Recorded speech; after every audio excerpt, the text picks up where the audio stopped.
வணக்கம் நண்பர்களே. பெரியாரை பாமரனிடத்தில் கொண்டு செல்ல வேண்டிய தேவை இன்றைய காலத்தின் கட்டாயம். பெரியார் எதிர்ப்பாளரெல்லாம் இருக்கிறாங்க இல்லைங்களா, அவங்க பெரியாரை தேடி தேடி தேடி பார்க்குறாங்க. ஏன்னு சொன்னால், பெரியார் எங்கன்னா தப்பு பண்ணியிருக்காரா, அதை முதல்ல கொண்டு போகணும் அப்படின்னு சொல்லிட்டு. மனிதனை இரண்டாக பார்க்கணும். எல்லாரும் மனிதர்கள் தான், ஆனால் அவர்களுடைய சாதனை என்ன, அதை தான் மக்கள்கிட்ட கொண்டு போகணுமே தவிர, அவர் என்ன தப்பு பண்ணியிருக்காருன்னு தான் எதிரணி, அதாவது பெரியாரை எப்படியாவது நம்ம மக்கள் மத்தியில் அவரை குற்றவாளியாக காட்டிடணும் அப்படின்றதுனால பெரியார் வளர்ப்பு மகளை திருமணம் செய்து கொண்டார். பெரியார் என்ன பண்ணிட்டாரு, வளர்ப்பு மகளை திருமணம் செய்து கொண்டார். இது ஒன்று தான் அவங்களுக்கு கிடைச்சிடுச்சு, வேறு எதுவுமே கிடைக்கல. ஆனால் உண்மை அது வேறு.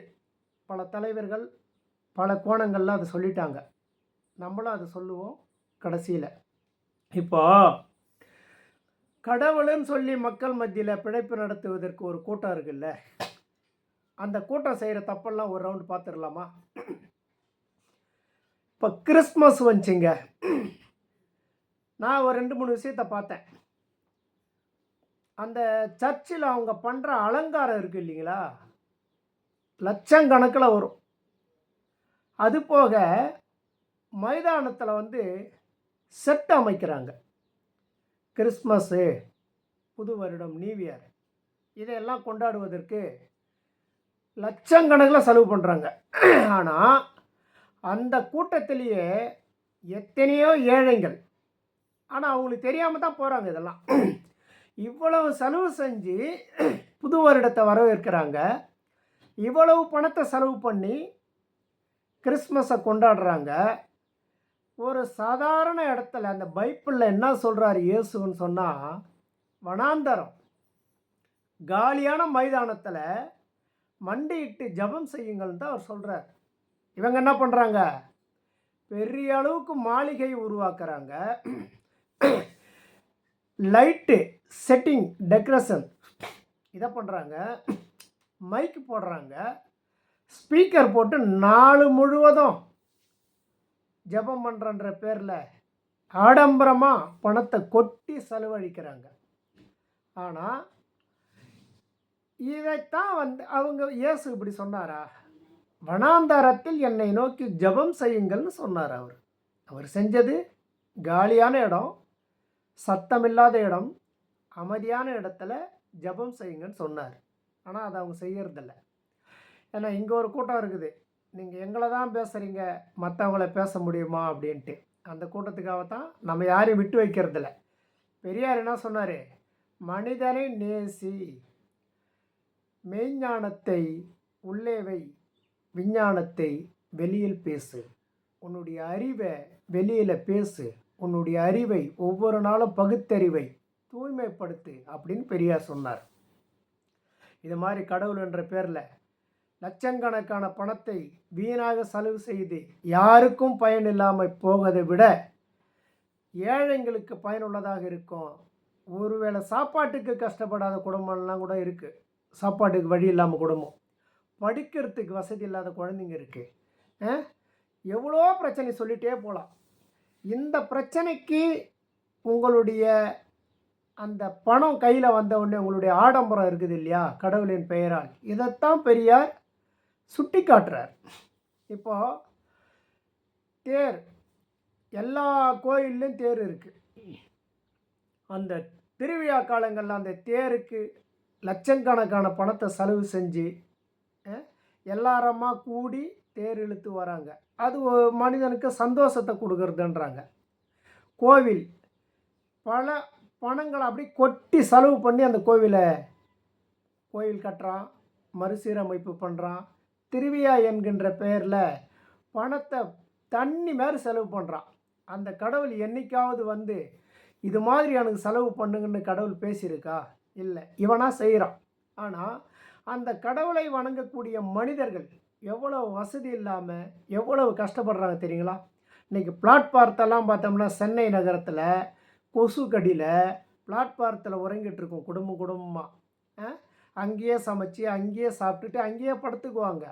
இவங்களுக்கு பரந்த நிலம், ஆயிரக்கணக்கான ஏக்கரை எனக்கு ஒருத்தனே முதலாளி என்றான். இந்த ஜனங்களுக்கு வீடு இல்லாமல் இருக்கிற இந்த நாட்டில் தான் கல்விக்கு சரஸ்வதி, செல்வத்துக்கு மகாலட்சுமி, வீரத்துக்கு பராசக்தி. இப்போ ஒன்று புதுசாக கண்டுபிடிச்சிட்டான். நியூஇயரில் குபேரர். நீங்கள் இந்த வருஷப்பருப்புக்கு எத்தனை பேர் ரத்தனமங்கலத்தில் வந்து குபேரன் கோயில் இருக்குது. அந்த குபேரன் கோயிலில் போலீஸ் பாதுகாப்போட நடக்கிறதுக்கே வழி இல்லைங்க. கூலி வேலை செய்கிறவங்க கூட இன்றைக்கி போய் குபேரனை பார்த்துட்டா குபேரன் அள்ளி கொடுத்துருவாராம். குபேரன் யார்? குச்சேலன். குச்சேலன் யார்? வறுமையின் பிடியில் அப்படியே கடை சாப்பாட்டுக்கே வழியில்லாத இந்த குச்சேலன் கிருஷ்ணரை சந்திக்க சென்று கிருஷ்ணரின் அருளால் குபேரனானான். அந்த குபேரனே கிருஷ்ணங்காட்டை போய் தான் குபேரனாக இருக்கிறான். அந்த குபேரங்காட்டை இந்த பாமரம் போய் எப்படி குபேரனாக முடியும்? அதுக்காக கிருஷ்ணங்காட்டை போன்னு சொல்கிறேன்னு கேட்காதீங்க, அது கதை. அதனால் நான் சொல்கிறேன், எப்பயுமே நீ உழைச்சி நீ சம்பாதிக்கிற பணத்தை சிக்கனம் பண்ணினா தான் நீ முன்னேற முடியும். என்ன, உன்னுடைய வருமானத்தில் வரக்கூடிய பணத்தை கொண்டு போய் குபேரன் கோயிலில் போயிட்டு பணத்தை கொடுத்துட்டா குபேரங்கிட்ட நீ பணம் வாங்க போனியா? குபேரனுக்கு நீ பணம் கொடுக்க போனியா? குபேரன் கோயிலில் யார் இருக்கிறான்? குபேரன் கோயிலில் அர்ச்சனைன்ற பேரில் 1000 கொடு, 500 கொடு, 101 கொடுன்னு வாங்குறவன் அவன் பொண்டாட்டி புள்ள நல்லா இருக்குது, அவன் பிள்ளைங்க நல்லா படித்து அமெரிக்கா, லண்டன், ஜப்பான் அப்படி வெளிநாட்டில் போய் சுகபோகமாக வாழ்கிறாங்க. 3 நேரமும் நெய் இல்லாமல் அவன் சாப்பிட்றது கிடையாது. ஏன்டா நீ உழைச்சி உன் துட்டை கொண்டு போய் அங்கே கொடுக்குறான்ட்டா பெரியார் சொன்னார். உனக்கு காசு கடவுளுக்கு அட்டக்கு உனக்கு காசு வேணும்னு போறியா?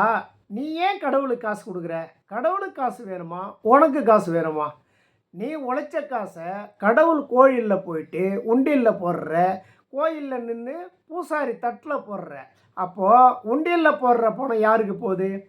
பூசாரி தட்டில் போடுற பணம் யாருக்கு போகுது? கடவுளுக்கு உனக்கு என்னடா அங்கே நேரடி உறவுக்குது.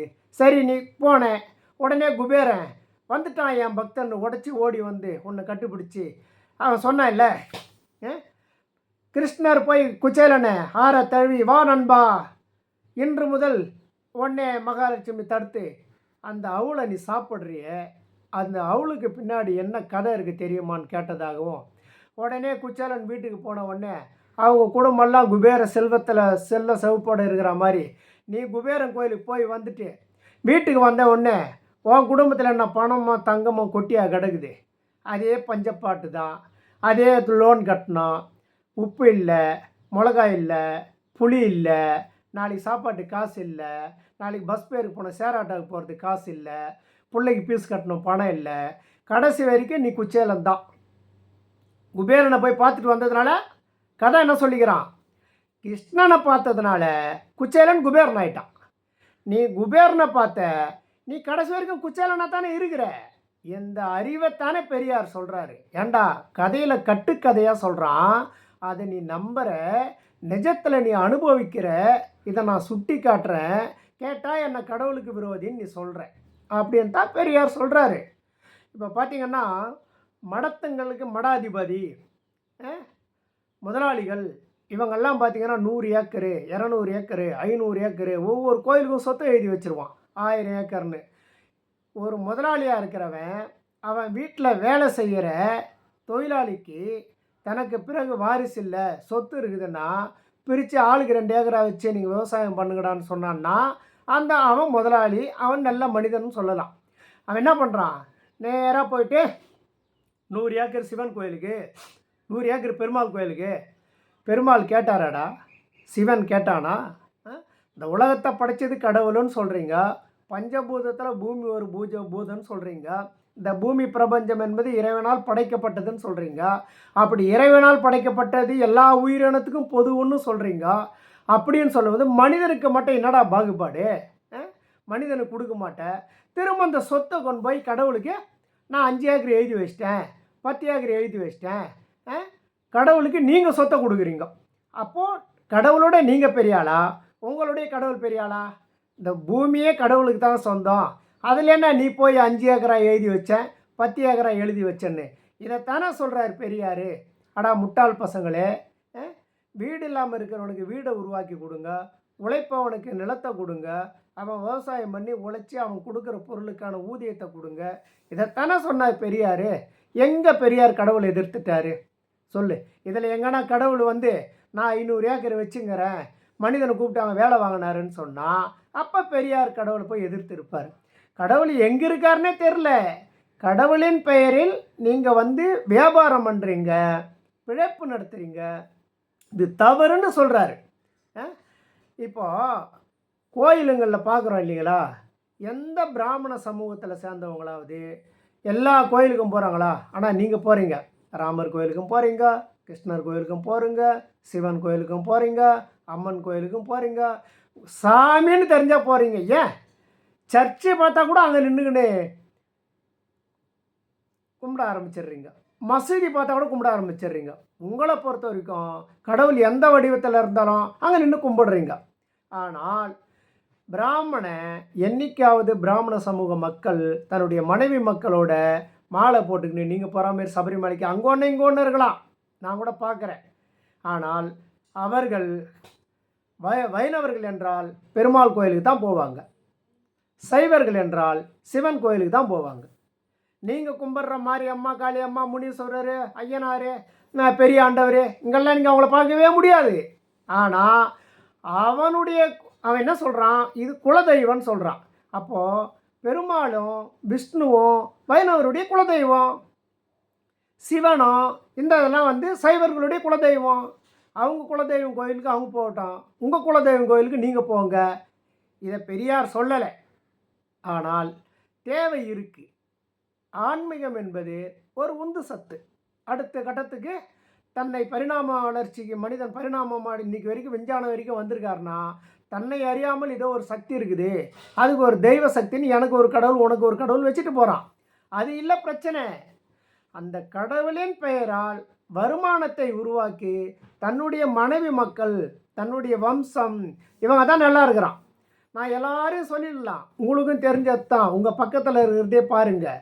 கோயிலில் இருக்கக்கூடிய பூசாரி காலையில் 3 மணிக்கு எழுந்திரிச்சு குளிச்சுட்டு 4 மணிக்கு கோயிலை திறந்து 8-7 மணிக்கெலாம் மூடிடுவார். சின்ன சின்ன கோயிலை சொல்கிறேன் நான்.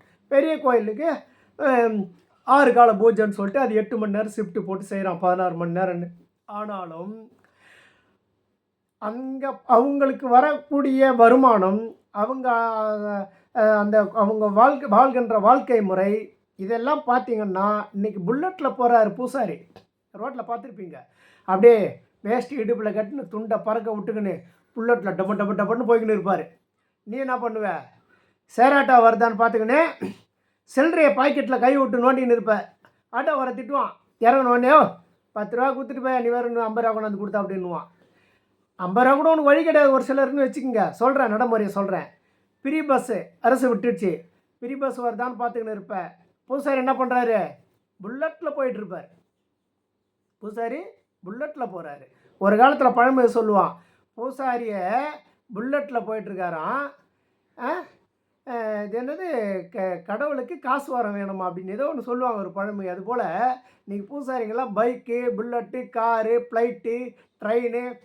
நீங்கள் பாருங்களேன், நம்ம ஆள் நடைமுறையில் நடக்கிறத சொல்கிறேங்க. ஒரு வருஷத்துக்கு முன்னாடியே டிக்கெட்டை புக் பண்ணிட்டுருப்பாங்க. பூசாரி டூர் போகிறதுக்கு ஒரு வருஷத்துக்கு முன்னாடியே புக் பண்ணிகிட்ருப்பார். இங்கேருந்து இந்த கோயிலுக்கு போகணுன்னு ட்ரெயினில் புக்கிங் அவங்களுக்கு ஃப்ரீயாக இருக்கும். அடுத்த மார்கழி மாதம்லாம் எந்தெந்த கோயிலுக்கு போனோம், அடுத்து புரட்டாசி மாதத்தில் என்னென்ன கோயிலுக்கு போனோம், மனைவி மக்களோட காசி ராமேஸ்வரம் ஆன்மீக திருத்தலமாக போவாங்க. வடை பாயாசம் பொங்கல் சுகபோகமாக சாப்பிடுவாங்க. என்ன ஆஹா ஓஹோ பேசுன்னு. ஓ நிலமை கஞ்சி ஊறுகாயந்தான். இதைத்தான் சொன்னார் பெரியார். அடா முட்டாள் பசங்களே, உழைப்பதற்கு உனக்கு திறமை இருக்கிறது, உழைச்சி சம்பாதிக்கிறத உன்னுடைய மனைவி மக்களோட கறி மீன் வாங்கி சந்தோஷமாக சாப்பிட்றான்னாரு. என்ன வடிவேல் ஒரு படத்தில் இதை ஒரு அருமையாக சொல்லுவார். பேராண்மை திரைப்படத்தில் காட்டில் உழைக்கிற மலைவாய் மக்கள்லாம் அந்த ஆபீஸரை பார்க்குறதுக்கு மலைவாய் தார் வாழைப்பழம் அதெல்லாம் கொண்டுட்டு வருவாங்க. நீங்கள் அந்த படத்தை பார்த்தா கூட இப்போ ஒரு வாட்டி ஞாபகம் பண்ணுறேன். அப்போ வடிவேல் சொல்லுவார், எனக்கு அப்போ வடிவேலை நான் பெரியாராக பார்த்தேன். என்ன சொல்லுவார், அடா முட்டாள் பசங்களை, உங்கள் காட்டில் விளையிற இந்த பலாப்பழம் வாழைப்பழம் இந்த பழத்தெல்லாம் நீங்கள் போய் உங்கள் பொண்டாட்டி பிள்ளைங்களுக்கு கொடுத்து சாப்பிட்டு சந்தோஷமாக இருங்கடா, ஏன்டா தூக்கிட்டு வந்து இந்த மாரி இருக்கிறவனுக்கு கொடுத்து வீணாக போகிறீங்கன்னு. அதை அப்படியே மாற்றி பாருங்க. அந்த மலைவாய் மக்களாகத்தான் நாம் இருக்கிறோம், அந்த ஆபீஸராக தான் பிராமண சமூகம் இருக்குது. அதுலேயே சொல்லுவான், நாங்கள் எல்லாரும் பூஜை பண்ணுறதுல நாங்கள் எல்லாம் போகிறதுல வர்றதில்ல அப்படின்னு. அதெல்லாம் ஒன்றும் கிடையாது. பெரியார் என்ன சொல்கிறாரு, உனக்கு அதை அவர் சொல்லலை, அவர் மனசில் நினச்சிருப்பார். உனக்கு கடவுள் வேணும், அந்த நம்பிக்கை வேணும்னா உன் வீட்டில் கும்பிடு, உனது முன்னோர்களை கும்பிடு, உன் தாத்தா பாட்டியை கும்பிடு.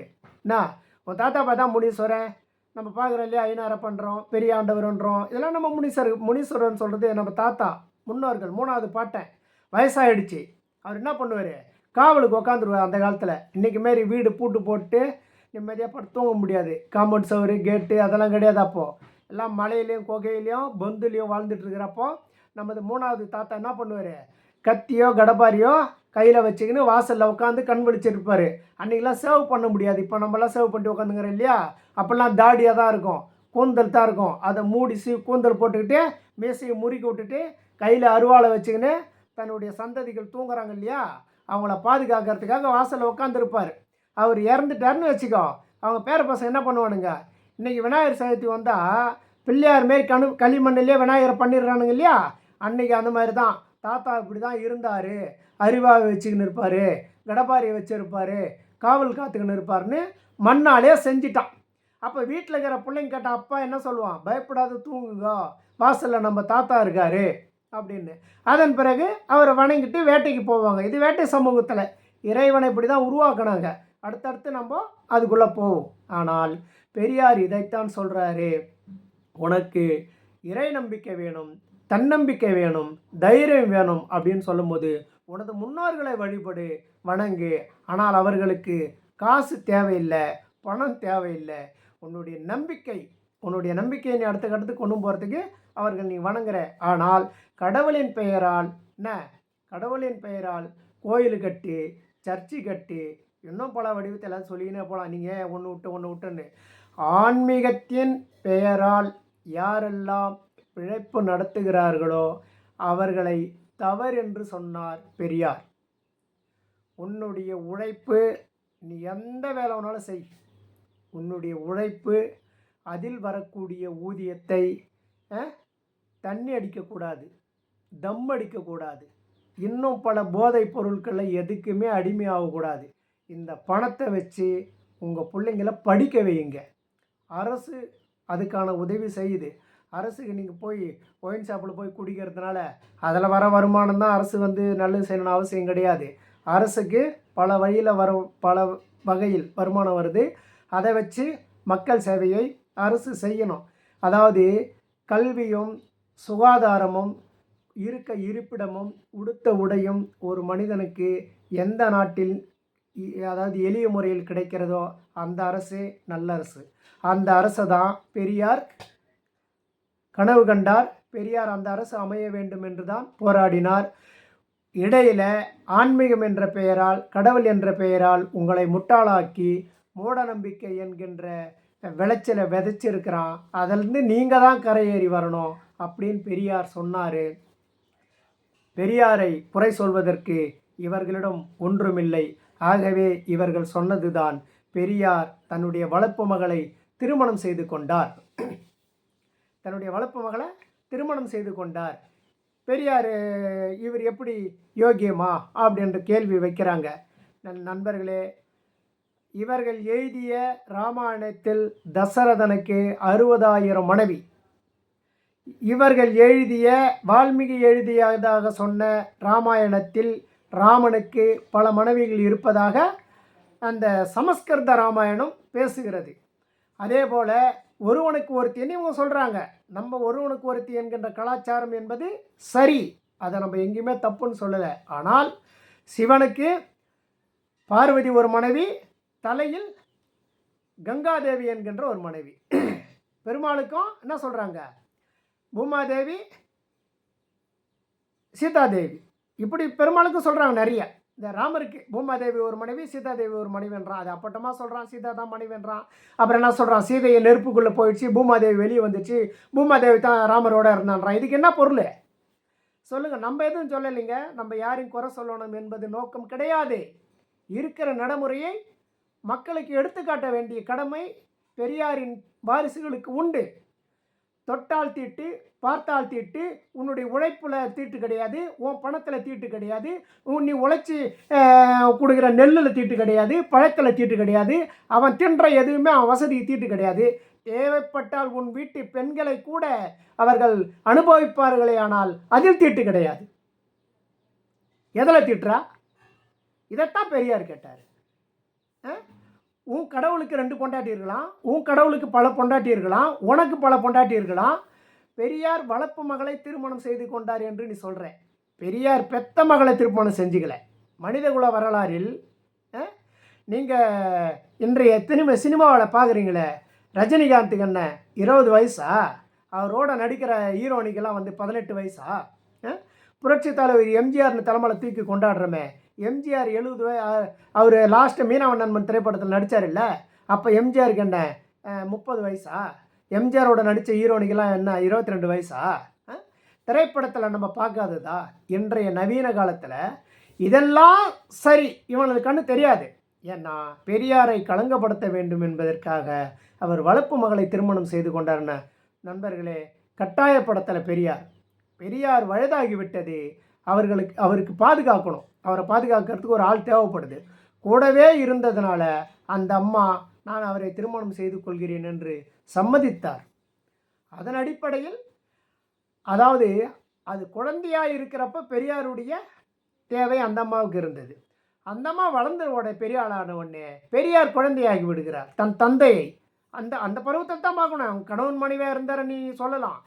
அதாவது இந்த சமூகம் ஆணும் பெண்ணும் இணைகின்ற போது கணவன் மனைவி தான் சொல்லும்.